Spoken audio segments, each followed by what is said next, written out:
दोस्तों अक्सर अपने आसपास कीड़े मकोड़ों को देखकर अक्सर हम उन्हें अनदेखा कर देते हैं, लेकिन इन कीड़ों में से कुछ कीड़े इतने खास होते हैं कि ये वैज्ञानिकों को भी अच्छा खासा ज्ञान दे जाते हैं। सुनने में ये बात आपको काफ़ी हैरान कर सकती है, लेकिन ये बात 100% सच है। अपनी आज के इस वीडियो में मैं आपको कुछ ऐसे ही अनोखे कीड़े के बारे में बताने वाला हूँ, जिनमें से एक ने तो रेगिस्तानी इलाकों में रहने वाले लोगों की वर्षों से चली आ रही पानी की किल्लत को हमेशा हमेशा के लिए दूर कर दिया, तो वहीं दूसरा जन्मजात प्रेग्नेंट है। तो दोस्तों कौन से हैं ये कीड़े और क्या है इनमें इतना खास, तो चलिए आइए जानते हैं अपनी आज की इस वीडियो में। दोस्तों दुनिया के 2 से 3 अरब लोग साल में कम से कम 1 महीने पानी की कमी से जूझते हैं। आधा बिलियन लोगों के पास तो साल भर पर्याप्त पानी ही नहीं होता है और ये संख्या यहीं नहीं रुकने वाली। वैज्ञानिकों की माने तो धरती का तापमान जैसे जैसे बढ़ता जा रहा है, वैसे वैसे ऋतु चक्र में बदलाव देखने को मिल रहे हैं, जिस वजह से बरसात कम हो रही है और पानी की किल्लत से परेशानियां बढ़ती जा रही हैं। वैसे इनमें से कई क्षेत्रों में तो ट्रेडिशनल वाटर सोर्सेज की कमी है। एज ए एग्जाम्पल आप नामीब रेगिस्तान को देख सकते हैं, जो कोहरे से भरा रहता है। दक्षिण पश्चिमी अफ्रीका के अटलांटिक तट से लगा नामीब रेगिस्तान धरती पर सबसे सूखी जगहों में से एक है।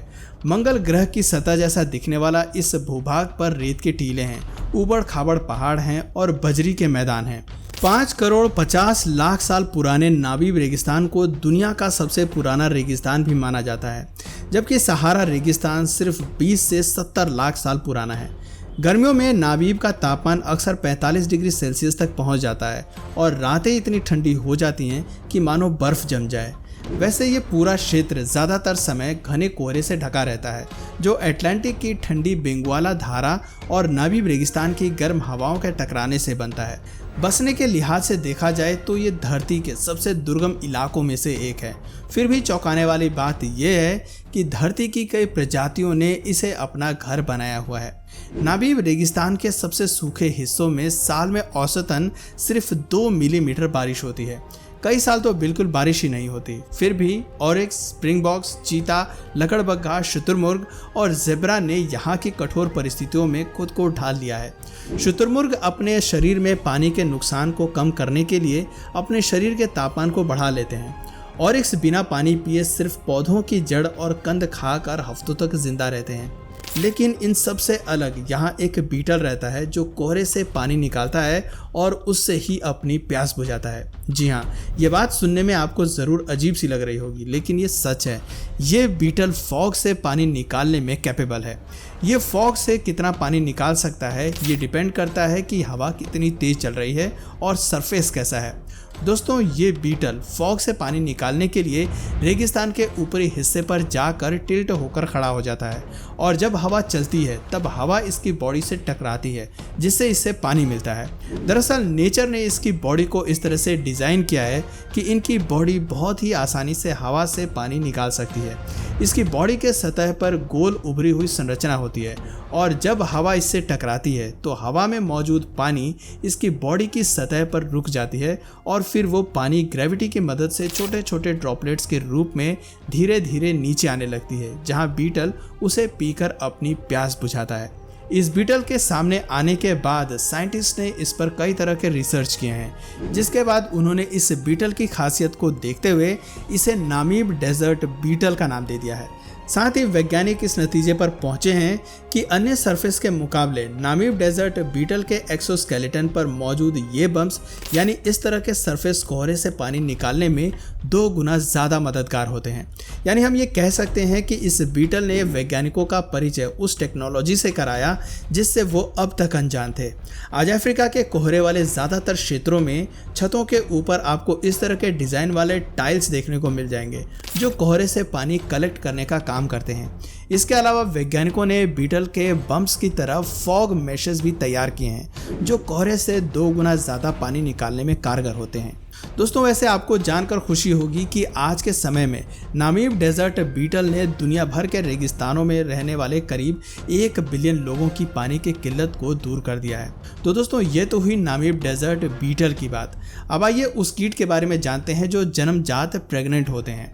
अपने आसपास पेड़ पौधों पर आपने इस कीट को ज़रूर देखा होगा। फसल में लगने वाले ये कीट काफ़ी ज़्यादा घातक होते हैं। इन्हें ब्राउन प्लांट हॉपर और ऑर्फिड्स के नाम से जाना जाता है। इसे देशी भाषा में माहू कीट भी कहते हैं। इनकी हजारों प्रजातियां पाई जाती हैं। ये छोटे मुलायम शरीर वाले कीड़े होते हैं जो लंबाई में आधा इंच के आकार से भी कम होते हैं। ये विभिन्न रंगों में आते हैं जिनमें हरा, पीला, भूरा और काला शामिल है। उनके शरीर के अंत में 2 क्रॉनिकल्स होते हैं जिनका उपयोग ये शिकारियों के खिलाफ अपने बचाव के रूप में एक चिपचिपा पदार्थ बनाने के लिए करते हैं। एफिड्स पत्तियों के नीचे तने के साथ या पौधों की कलियों और फूलों पर ये पाए जाते हैं, जहां ये बड़े आराम से पौधे का रस चूसते रहते हैं। और यही वजह है कि जिन पौधों को एफिड्स अपना घर बना लेते हैं वे पौधे जल्दी ही पीले होकर मुरझा जाते हैं। एफिड्स अन्य कीटों से काफ़ी अलग होते हैं क्योंकि ये अंडे देने की बजाय बच्चों को जन्म देते हैं। एक फीमेल एफिड एक दिन में 5 से 6 निम्फ को जन्म देती है और कई बार तो ये संख्या इससे भी कहीं ज़्यादा होती है। हालांकि इन्हें ऐसा करने के लिए एक साथी की ज़रूरत नहीं है। ज़्यादातर समय एफिड्स खुद को ही क्लोन कर लेते हैं।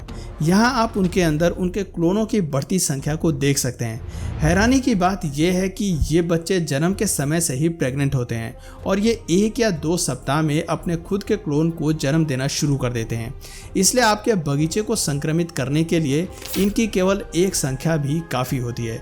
हालांकि जब बुफे में भीड़ होने लगती है और इनका भोजन समाप्त होने लगता है तब एफिड्स एक अलग तरह के क्लोन को तैयार करते हैं जिनमें उनके पंख होते हैं। हालांकि वो अभी भी बहुत हद तक आनुवांशिक रूप से अपनी माताओं की तरह ही दिखते हैं। पंखों वाले इन क्लोन को एलेट्स कहा जाता है। ये एलेट्स खाने की कमी को देखते हुए नए पौधों को खोजने के लिए हवा में उड़ान भरते हैं और जब इन्हें अपना मनचाहा पौधा मिल जाता है तब वो उसे ही अपना ठिकाना बना लेते हैं। लेकिन अभी भी इनके लिए मुसीबत कम नहीं होती है। इनका ये ग्रुप कुछ भूखे पार्टीज क्रैशेस को अपनी ओर अट्रैक्ट करते हैं, जैसे यहाँ ये लेडीबग इनकी तरफ अट्रैक्ट हो रही है। इसलिए अब खुद को बचाने के लिए यहाँ कुछ एफिड्स चींटियों के साथ ये डील करते हैं। चींटियाँ एफिड्स की शिकारियों से रक्षा करती हैं। बदले में इन्हें एफिड्स का हनी ड्यू मिलता है जिन्हें एफिड्स अपने बैक साइड से रिलीज करते हैं। इस हनी ड्यू को पाने के लिए चींटियां अपने एंटीना से एफिड्स के शरीर पर टैप करती हैं। आप देख सकते हैं किस तरह से ये चींटी अपने एंटीना से इस एफिड को टैप कर रही है, जिसके बाद ये एफिड अपने बैक साइड से एक स्वीट लिक्विड रिलीज करती है। अब सवाल ये है कि ऐसा क्या है जो इन कीटों के विकास को रोक सकता है। तो दोस्तों आपको बता दें कि एफिड्स के संक्रमण को रोकने और नियंत्रित करने के लिए अपने बाग बगीचे और पेड़ पौधों को साफ रखना बहुत ज़रूरी होता है। इन्हें रोकने के लिए ज़्यादातर लोग नीम का तेल या कीटनाशकों का उपयोग करते हैं। इसके अलावा प्राकृतिक शिकारियों द्वारा भी इन्हें नियंत्रित किया जाता है, जिसमें लेडी बीटल, लेसविंग्स, सिरफीड मक्खी के लार्वा इत्यादि शामिल होते हैं। तो दोस्तों इस वीडियो में फ़िलहाल इतना ही। उम्मीद है आज के इस वीडियो में आपको काफ़ी कुछ नया जानने को मिला होगा। तो दोस्तों इन दोनों जीव में से सबसे इंटरेस्टिंग जीव आपको कौन सा लगा नीचे कमेंट सेक्शन में ज़रूर बताइए। और अगर इस वीडियो से आपको कुछ नया जानने या सीखने को मिला या फिर इंटरेस्टिंग लगा तो प्लीज़ इस वीडियो को एक लाइक करके अपने फ्रेंड्स और फैमिली में से ज़रूर शेयर करें। और यदि आप इस चैनल पर नए हैं तो प्लीज़ इस चैनल को सब्सक्राइब करके बेल नोटिफिकेशन आइकन को ऑन कर लीजिए ताकि हमारे आने वाले वीडियोज़ आप मिस ना करें। मिलते हैं फिर किसी वीडियो में नए टॉपिक के साथ। तब तक के लिए नमस्कार।